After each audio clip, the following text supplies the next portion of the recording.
जय Hind. Welcome to today exam classes. इस video में हम 50 ऐसे मोस्ट इंपॉर्टेंट राजस्थान के क्वेश्चन आंसर याद करने वाले हैं जो आपके राजस्थान ग्राम विकास अधिकारी मेंस, पुलिस कांस्टेबल, रीट और फॉरेस्ट गार्ड जैसे एग्जाम में रिपीट होने वाले क्वेश्चन आंसर हैं। अगर दोस्तों आप भी राजस्थान ग्राम विकास अधिकारी मेंस, पुलिस कांस्टेबल, रीट या फॉरेस्ट गार्ड जैसे एग्जाम की तैयारी कर रहे हैं तो इस वीडियो को लास्ट तक जरूर देखें और इन सभी 50 मोस्ट इंपॉर्टेंट क्वेश्चन आंसर को जरूर याद करें, क्योंकि ये सभी क्वेश्चन हैं जो परीक्षा में बार बार रिपीट होने वाले क्वेश्चन हैं, इसलिए इन सभी सवालों को आप भी जरूर याद करें। तो चलिए देखते हैं पहला क्वेश्चन। पहला क्वेश्चन है, भारतीय डाक विभाग ने किस लोक देवता की फड़ पर डाक टिकट जारी किया है? तो इसका सही जवाब देगा ऑप्शन बी, यानी भारतीय डाक विभाग ने लोक देवता देव नारायण जी की फड़ पर डाक टिकट जारी किया है। और यह डाक टिकट कब जारी किया था? वो किया था 2 सितंबर 1992 को। कब किया था? 2 सितंबर 1992 को भारतीय डाक विभाग ने लोक देवता देव नारायण जी की फड़ पर एक डाक टिकट जारी किया था। नेक्स्ट दूसरा क्वेश्चन है, बिजोलिया शिलालेख के अनुसार सांबर झील का निर्माण किसने करवाया था? तो इसका सही जवाब देगा ऑप्शन बी, यानी वासुदेव चौहान है जिन्होंने बिजोलिया शिलालेख के अनुसार सांबर झील का निर्माण करवाया था। किसने करवाया था सांबर झील का निर्माण? वासुदेव चौहान ने। नेक्स्ट अगला तीसरा क्वेश्चन है, मुड़ोत नैण सिंह ने गुर्जर प्रतिहारों की कितनी शाखाओं का उल्लेख किया है? तो इसका सही जवाब देगा ऑप्शन ए, यानी मुड़ोत नैण सिंह ने गुर्जर प्रतिहारों की 26 शाखाओं का उल्लेख किया है। किसने किया था? मुड़ोत नैण सिंह ने। अगला क्वेश्चन है, अलाउद्दीन खिलजी ने राजस्थान में सर्वप्रथम किस राज्य पर अधिकार किया था? तो इस सवाल का सही जवाब देगा ऑप्शन ए, यानी अलाउद्दीन खिलजी ने राजस्थान की रणथंभौर पर सबसे पहले अधिकार किया था। किस राज्य पर? रणथंभौर पर। नेक्स्ट अगला क्वेश्चन है, राजस्थान का कौन सा दुर्ग सबसे बड़ा लिविंग फोर्ट कहलाता है? तो इस सवाल का सही जवाब देगा ऑप्शन ए, यानी चित्तौड़गढ़ का दुर्ग है जो राजस्थान का एकमात्र ऐसा सबसे बड़ा दुर्ग है जो लिविंग फोर्ट कहलाता है। कौन सा फोर्ट? चित्तौड़गढ़ फोर्ट। और चित्तौड़गढ़ फोर्ट एकमात्र ऐसा भी दुर्ग है जिसमें खेती भी की जाती है। किस दुर्ग में? चित्तौड़गढ़ के दुर्ग में। अगला क्वेश्चन है, राजस्थान की कुल स्थलीय सीमा की लंबाई कितनी है? तो इस सवाल का सही जवाब देगा ऑप्शन बी, यानी राजस्थान की कुल स्थलीय सीमा की लंबाई है वो है 5,920 किलोमीटर। कितनी है स्थलीय सीमा की लंबाई राजस्थान की? 5,920 किलोमीटर। जबकि राजस्थान की अंतर्राष्ट्रीय सीमा है वो 1,070 किलोमीटर है। वहीं अंतर्राज्यीय सीमा की बात करें तो वो है 4,850 किलोमीटर। तो दोस्तों ये सवाल काफ़ी इंपॉर्टेंट है। अगर पूछे कि स्थलीय सीमा की लंबाई कितनी है तो वो है 5,920 किलोमीटर। अंतर्राष्ट्रीय सीमा पूछे तो 1,070 और अंतर्राज्यीय सीमा पूछे तो वो है 4,850 किलोमीटर। नेक्स्ट क्वेश्चन है, कावड़ कला किस वस्तु से संबंधित कला है? तो इस सवाल का सही जवाब देगा ऑप्शन बी, यानी कावड़ कला है जो लकड़ी की वस्तु से संबंधित एक कला है। किस संबंधित है कावड़ कला? लकड़ी की वस्तु से। नेक्स्ट क्वेश्चन है, लूणी एवं उसकी सहायक नदियों के अपवा क्षेत्र को किस नाम से जाना जाता है? तो इस सवाल का सही जवाब देगा ऑप्शन डी, यानी गोडावण प्रदेश है जो लूणी एवं उसकी सहायक नदियों का अपवा क्षेत्र है उसको गोडावण प्रदेश के नाम से जाना जाता है। और यह प्रदेश पश्चिमी शुष्क प्रदेश का भाग है। गोडावण प्रदेश किस प्रदेश का भाग है? पश्चिमी शुष्क प्रदेश का भाग है जो लूणी एवं उसकी सहायक नदियों के अपवा क्षेत्र होता है जिसको गोडावण के नाम से जाना जाता है। अगला क्वेश्चन है, शीत ऋतु में पश्चिमी राजस्थान में अधिक ठंड पड़ने का प्रमुख कारण क्या है? तो इसका सही जवाब देगा ऑप्शन ए, यानी शीत ऋतु में पश्चिमी राजस्थान में अधिक ठंड पड़ने का प्रमुख कारण है रेतीला धरातल होना। यानी रेत का धरातल होने के कारण ही शीत ऋतु में पश्चिमी राजस्थान में सबसे अधिक ठंड पड़ने का प्रमुख कारण है।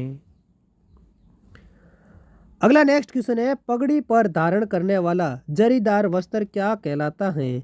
तो इस सवाल का सही जवाब देगा ऑप्शन ए, यानी पगड़ी पर धारण करने वाला जो जरीदार वस्त्र होता है वो बालाबंद कहलाता है।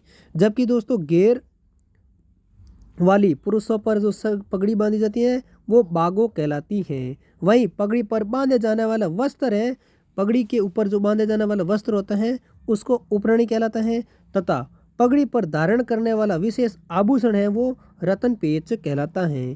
दोस्तों ये तीनों सवाल हैं वो ज़रूर याद रखें। अगर पूछे घेर वाली पुरुषों के सर पर जो पगड़ी होती है उसे क्या कहते हैं, उसे बागो पगड़ी कहते हैं। और पगड़ी पर बांधे जाने वाले वस्त्र को क्या कहते हैं, उसको उपरणी कहते हैं। और पगड़ी पर धारण करने वाला विशेष आभूषण को रतन पेच कहते हैं। वहीं अगर पूछे कि पगड़ी पर धारण करने वाला जरीदार वस्त्र क्या कहलाता है, तो वो कहलाता है बालाबंद वस्त्र। अगला क्वेश्चन है, निम्न में से कौन सी नदी बनास नदी की सहायक नदी नहीं है। तो दोस्तों इस सवाल का सही जवाब देगा ऑप्शन ए यानी बाणगंगा नदी है जो बनास नदी की सहायक नदी नहीं है। जबकि कोठारी, खारी और बेड़च ये तीनों नदियां हैं जो बनास नदी की सहायक नदियां हैं। जबकि बाणगंगा नदी है वो बनास नदी की सहायक नदी नहीं है। अगला क्वेश्चन है, राजस्थान की किस झील का नाम जिले के नाम पर पड़ा है। तो इस सवाल का सही जवाब देगा ऑप्शन बी यानी राजसमंद झील है जिसका नाम राजस्थान के राजसमंद जिले के नाम पर पड़ा है। किस झील का नाम, राजसमंद झील का नाम।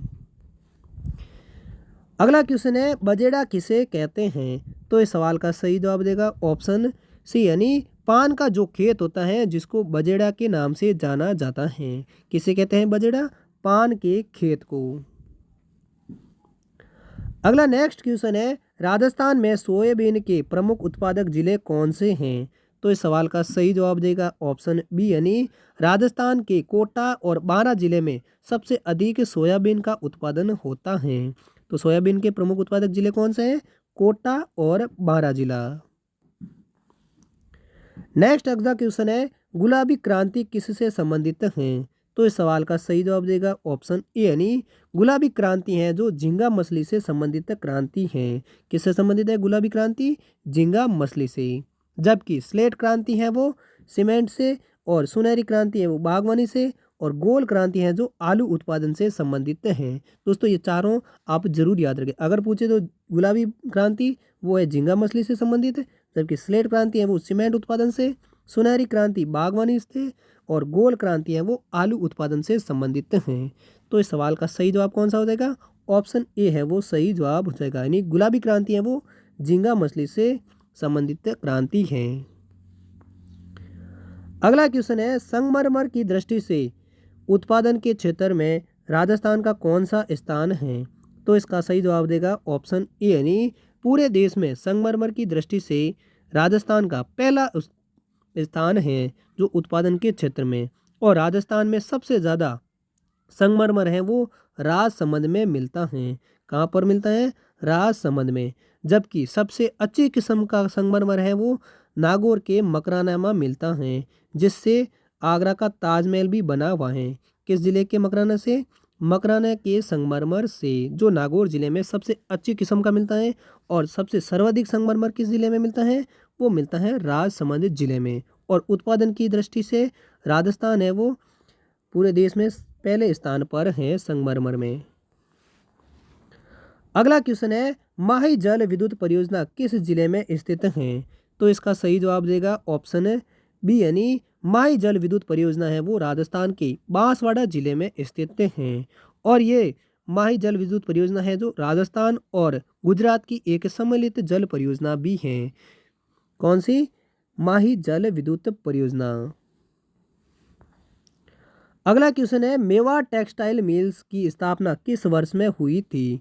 तो इस सवाल का सही जवाब देगा ऑप्शन ए यानी मेवाड़ टेक्सटाइल की स्थापना भीलवाड़ा में साल 1938 में हुई थी। कब हुई थी, मेवाड़ टेक्सटाइल की स्थापना साल 1948 में। और कहाँ पर, भीलवाड़ा जिले में। अगला क्वेश्चन है, राजस्थान का कौन सा वृक्ष जंगल की ज्वाला के नाम से जाना जाता है। तो इस सवाल का सही जवाब देगा ऑप्शन सी यानी पलास एकमात्र ऐसा वृक्ष है जिसे राजस्थान में जंगल की ज्वाला के नाम से जाना जाता है। किस वृक्ष को, पलास वृक्ष को। नेक्स्ट क्वेश्चन है सेवण क्या है। तो दोस्तों इस सवाल का सही जवाब देगा ऑप्शन बी यानी कम वर्षा में उगने वाली एक प्रकार की घास है जिसे सेवण घास कहा जाता है। और ये सेवण घास है जो राजस्थान के जैसलमेर में सर्वाधिक उगने वाली घास है। कौन सी घास? सेवण घास, जो कम वर्षा में उगने वाली एक घास है। अगला क्वेश्चन है प्रशासनिक दृष्टि से राजस्थान के वनों को कितने श्रेणियों में बांटा गया है। तो इस सवाल का सही जवाब देगा ऑप्शन डी यानी प्रशासनिक दृष्टि से राजस्थान के वनों को 3 श्रेणियों में बांटा गया है। कितनी श्रेणियों में? 3 श्रेणियों में बांटा गया है। कौन कौन सी श्रेणियां? आरक्षित वन, सुरक्षित वन और अवर्गीकृत वन। ये 3 श्रेणियां हैं जो प्रशासनिक दृष्टि से राजस्थान की श्रेणियां हैं।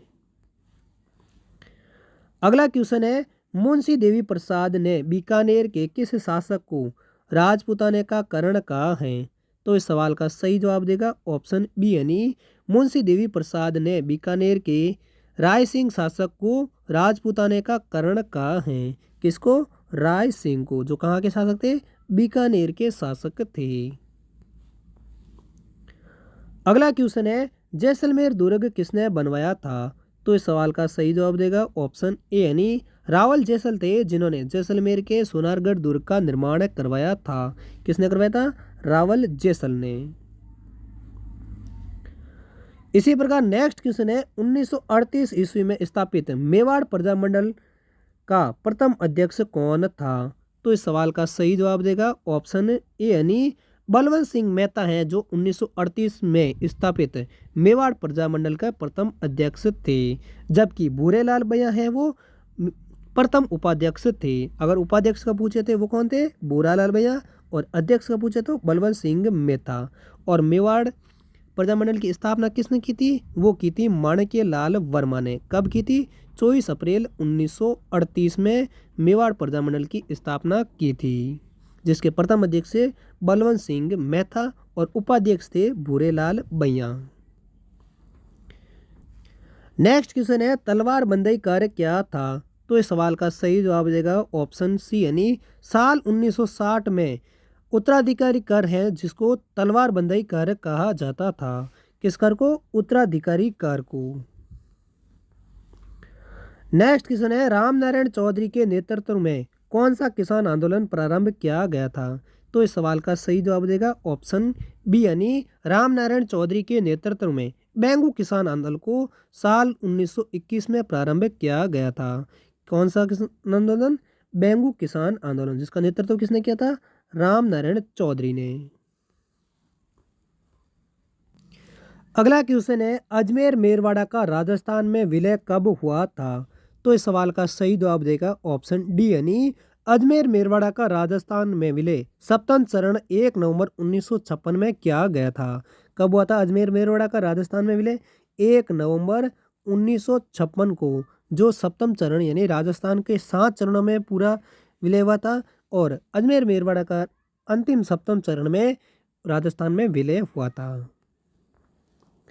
नेक्स्ट क्वेश्चन है किस किले की आज़ादी की रक्षा के लिए वहां के ठाकुरों ने गोला बारूद खत्म होने पर दुश्मनों पर चांदी के गोले दागे थे।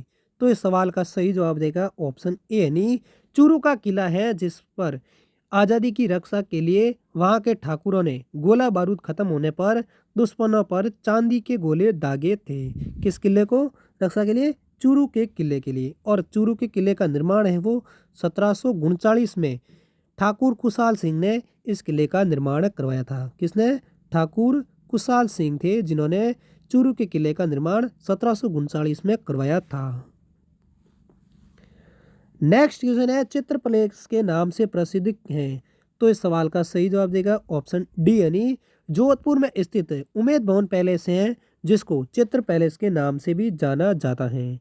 किसको? उमेद भवन पैलेस को। और उमेद भवन पैलेस का निर्माण है वो राजा उमेद सिंह ने 1929 में अकाल रात के लिए करवाया था, जिसके वास्तुकार हैं वो हेनरी वॉल लांचेस्टर था। कौन था? हेनरी वॉल लांचेस्टर हैं जो इस उमेद भवन पैलेस के वास्तुकार था।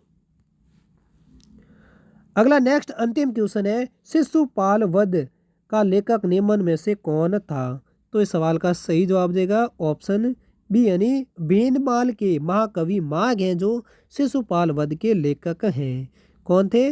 भीनमाल के महाकवि माघ। और महाकवि माघ को राजस्थान के कालिदास के नाम से भी जाना जाता है जो शिशुपाल वध के लेखक थे। तो दोस्तों ये थे 30 मोस्ट इंपॉर्टेंट राजस्थान के क्वेश्चन आंसर जो आपके हर कंपटीशन एग्जाम जैसे राजस्थान ग्राम विकास अधिकारी मेंस, रीट भर्ती परीक्षा, Rajasthan police constable, forest guard जैसे एग्जामों में बार बार रिपीट होने वाले क्वेश्चन थे। उम्मीद करता हूँ सभी सवाल आपको अच्छे से याद हो गएंगे। अगर याद हो गए तो इस वीडियो को लाइक करें, चैनल पर पहली बार है तो चैनल को भी जरूर सब्सक्राइब करें और हम मिलते हैं अगली वीडियो के साथ। तब तक के लिए जय हिंद, वंदे मातरम।